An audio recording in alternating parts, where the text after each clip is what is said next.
Olá, meu amigo, minha amiga que se prepara para o exame de OAB. Estamos mais uma vez aqui com a TF, meu nome é Ricardo Galvão, para uma nova dica de Direito Penal. A dica de hoje, muito importante, não apenas para quem se prepara para a primeira fase, mas também importantíssima para aquele candidato que tem preocupação com as teses de defesa para a sua peça de segunda fase, caso você tenha escolhido a maravilhosa disciplina de Direito Penal para essa segunda fase do exame de OAB. A dica é sobre o erro sobre discriminantes putativas. E, na verdade, apesar do nome complicado, o que esse erro quer dizer respeito é apenas a um erro sobre causas imaginárias de exclusão de ilicitude. Causas apenas putativas, imaginárias de exclusão de ilicitude, que são causas de justificação do fato praticado, certo?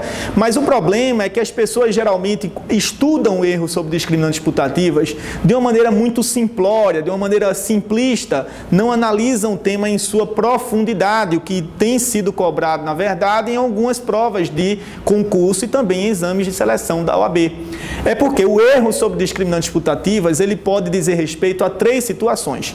O erro sobre discriminantes putativas pode dizer respeito aos pressupostos da causa de justificação, à existência da causa de justificação, ou então aos próprios limites da excludente de ilicitude. Então, o erro sobre discriminantes putativas pode ser visualizado nesses três aspectos aqui. Erro sobre os pressupostos, que diz respeito a um erro sobre a situação de fato que determinou a causa de justificação, um erro sobre a existência, da própria existência da causa de justificação, ou um erro sobre os limites da causa de justificação. Então, todo mundo conhece esse tema de um exemplo clássico de um incêndio imaginário em um determinado cinema. O incêndio imaginário no cinema não é um estado de necessidade, porque não existe ali uma situação de perigo atual, real, como exige o artigo 24 do Código Penal ao definir o estado de necessidade. As pessoas que imaginam estar dentro de um cinema que pega fogo, quando na verdade isso não acontece, erram sobre os pressupostos da causa de justificação. Elas se encontram numa situação que, se existisse, elas pensam que estão numa situação que, se realmente existisse, tornaria a ação de todas legítima. Mas acontece que o estado de necessidade não acontece naquela circunstância. Um exemplo de legítima defesa imaginária, que também é um erro sobre os pressupostos da causa de justificação, é um exemplo clássico dos livros, até um exemplo muito difícil de acontecer na prática, mas que serve para você verificar quando você tem essa situação de erro, de alguém que encontra na rua o seu desafeto, e esse desafeto, colocando a mão no bolso, faz com que essa pessoa tenha uma reação imediata e mate o seu desafeto porque acha que vai ser assassinado ou assassinada por ele. Quando, na verdade, o desafeto estava colocando a mão no bolso apenas para pegar um lenço em sinal de paz.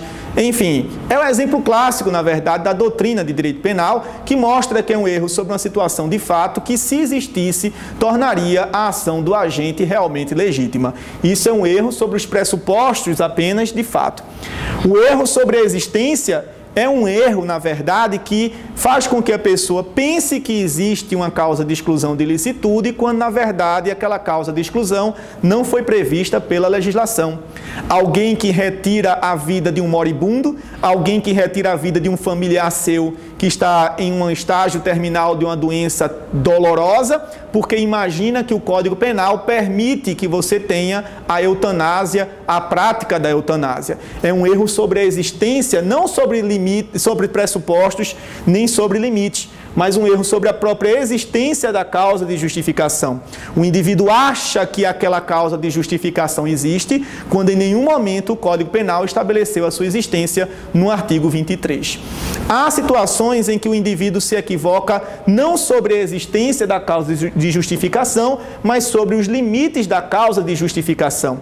Então ele imagina que a legítima defesa permite o chamado tiro de misericórdia. Então ele repele uma injusta agressão de um bandido, o bandido cai para um lado, a arma do bandido cai para o outro e ele vai lá dar o tiro de misericórdia, ele vai lá eliminar aquela vida humana, quando a legítima defesa não permite mais sua atuação, em não havendo mais agressão injusta. Então esse que pratica a conduta de disparar um tiro, disparar uma arma de fogo após a agressão injusta cessar, erra ou pode estar errando sobre os limites da causa de justificação. Então a questão, a controvérsia que você vai travar agora é a seguinte: não é somente compreender quais são as causas que levam realmente ao erro sobre discriminantes putativas, que esse erro pode incidir sobre pressupostos, que é um erro sobre a situação de fato, sobre a existência e sobre os limites da causa de justificação. Esses erros sobre discriminantes putativas, eles são erros de tipo ou erros de proibição? E aí você vai ter que colocar o seguinte, ó.